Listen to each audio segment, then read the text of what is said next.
Bonjour à tous. Alors je voudrais aborder un sujet qui me tient vraiment à cœur, celui de notre collaboration, celui de notre conscience du ministère angélique et de leur présence, de la présence des anges. Je crois que s'il y a bien un sujet qui a été abîmé avec le temps et sous l'influence de l'esprit religieux dans l'Église, au sein de l'Église, c'est bien celui des anges et de notre relation avec eux, notre collaboration avec leur ministère. Alors que tout au long de la Bible, il me semble juste évident qu'ils ont fait partie de la dispensation de Dieu lui-même dans la transmission de son message, dans la transmission de ses révélations, en même la protection qui prodigue à ses enfants, à ses saints, et bien d'autres fonctions, bien d'autres rôles qu'il attribue aux anges, et même à des hiérarchies angéliques, qu'on ignore pour la plupart, et qui pourtant sont primordiales. Lorsqu'on lit tout simplement, que ce soit dans l'Ancien Testament ou dans le Nouveau Testament, leur place, leur rôle dans le ministère auprès des saints. Un des versets que vous connaissez déjà peut-être, mais qui peut déjà nous fonder sur l'expérience et la pertinence de se sensibiliser, j'allais dire, d'être plus alerte, plus vigilant, plus ouvert à l'expérience et à la relation avec les anges. Et ce verset d'Hébreux 1,14, où il est écrit « Mais ne sont-ils pas tous des esprits destinés à servir et envoyés pour exercer un ministère en faveur de ceux qui doivent hériter du salut ?» Là, c'est la version Osterwald que je lis.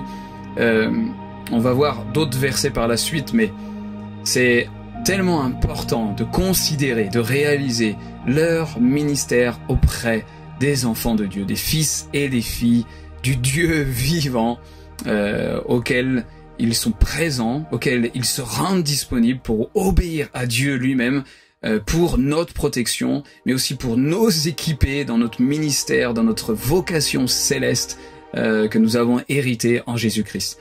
Donc c'est important parce que, qu'on s'en rende compte ou pas, ils font partie entièrement de notre appel, de l'exercice de notre appel, j'allais presque dire de la maturité dans notre appel, en parallèle de notre relation avec l'Esprit de Dieu, de notre maturation en lui, de sa présence, de l'engagement des réalités célestes, de notre citoyenneté céleste, mais également de notre prise de conscience et aussi de la pratique à apprendre à voir leur ministère, leur action, et ne pas se baser, ne pas s'attacher seulement à nos yeux naturels, à nos sens naturels pour observer ce qu'ils font, mais à comprendre que nous sommes des esprits, nous sommes un esprit en premier avec une âme et se mouvant dans un corps, au sein d'un corps, et nous avons la capacité, j'allais presque dire aussi naturellement, de voir les choses physiques, de voir les choses dans l'esprit, de voir les réalités célestes et de voir ce qui se passe dans l'invisible. Et c'est pas un message, pas une petite vidéo élitiste qui parlerait d'une sorte de mysticisme un peu pour des gens un peu particuliers ou des ministères particuliers comme les prophètes. Non, c'est l'héritage de tous ceux qui héritent du salut, de tous ceux qui sont au bénéfice de la nouvelle alliance. C'est tellement important de saisir ça.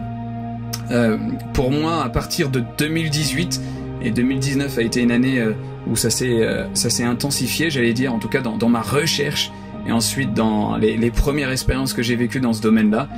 Je pense qu'il y a besoin vraiment pour l'Église, pour chacun d'entre nous, d'honorer ce sujet, de mieux comprendre notre relation avec les anges, en dégommant, j'allais dire, si je peux commencer avec ça, une crainte que l'esprit religieux a voulu comme ça entasser sur nous, a voulu insister, alors que bibliquement parlant, cette erreur n'a presque aucune consistance. Cette erreur, cette crainte qu'elle a développée est celle de tomber dans le piège d'adorer les anges et de tomber dans l'idolâtrie auprès de ces créatures. Alors que clairement, je vais vous lire un des passages dans Apocalypse 22, du verset 8 au verset 9. On va voir qu'avec ce passage, ça dément complètement, ça démolit complètement cette fausse crainte, j'allais dire, cette crainte virtuelle qui en fait n'a pas de consistance. On va lire ce verset ensemble. Donc Apocalypse chapitre 22 du verset 8 au verset 9. Et moi, Jean, je suis celui qui ait vu et entendu ces choses. Et après les avoir entendues et vues, je me jetai aux pieds de l'ange qui me les montrait pour l'adorer. Mais il me dit, garde-toi de le faire, car je suis ton compagnon de service. Je suis ton compagnon de service. Et celui de tes frères les prophètes et de ceux qui gardent les paroles de ce livre. Adore Dieu.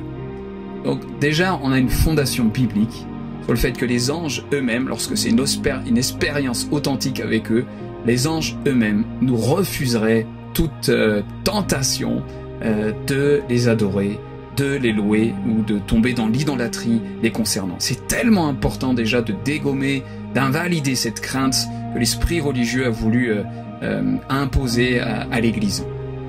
Ensuite, la deuxième chose, et ça sera le sujet d'une deuxième vidéo parce que je voulais pas qu'elle soit trop longue, c'est de rafraîchir, de recevoir des yeux frais, une nouvelle fraîcheur sur le sujet de notre relation avec les anges, leur présence et leur ministère.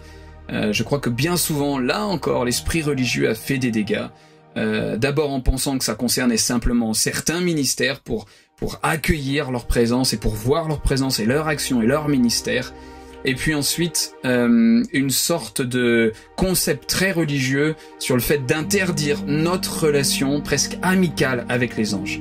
Alors que si on ose prendre du recul, qu'on se permet aussi de reprendre des textes bibliques, en particulier dans la Nouvelle Alliance, et voir cette relation entre les anges et les saints, entre ceux qui héritent du salut, de la Nouvelle Alliance, on peut voir que cette espèce de concept très froid et religieux, de peut-être juste être au bénéfice de leur ministère, mais de ne développer aucune relation ou aucune spontanéité avec eux, n'est, il me semble, même pas biblique.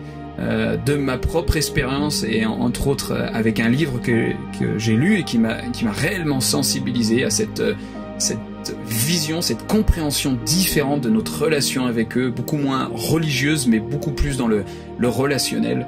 Et le livre qui s'intitule, alors qui est en anglais, peut-être qu'il est sorti en français aujourd'hui, c'est Everyday Angels, vous m'excuserez pour mon accent, de Charity Virkler Kayambe, c'est la fille d'un des ministères très connus de Virkler, et Joe Brock. Et c'est un livre vraiment qui m'a énormément parlé, que j'avais lu fin 2018.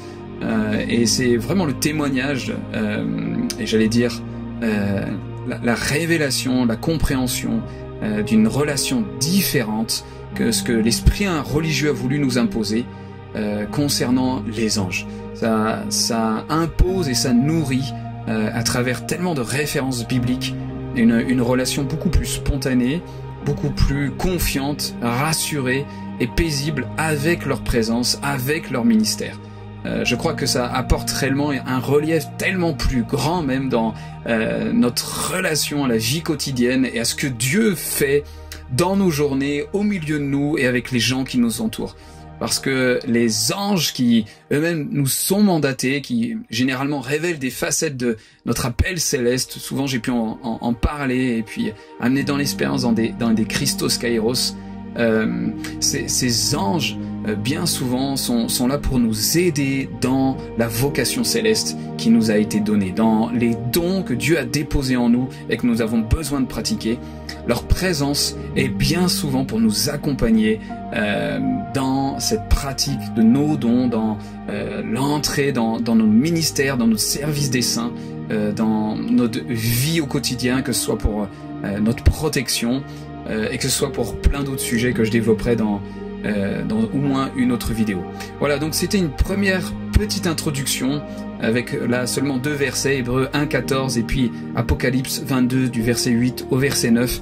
Mais je vous encourage vraiment à suivre avec la prochaine vidéo où je vais étayer avec plus de versets, vraiment la joie et la pertinence, la profondeur d'apprendre à avoir conscience, à stimuler nos sens spirituels à leur présence, en ayant confiance de ne pas tomber dans une sorte d'idolâtrie, mais au contraire, en réalisant, en considérant que leur présence nous aide à entrer de plus en plus dans l'engagement entre autres des réalités célestes, mais aussi de l'action de Dieu lui-même, de sa volonté, de son désir au milieu de là où nous sommes et des gens qui nous entourent.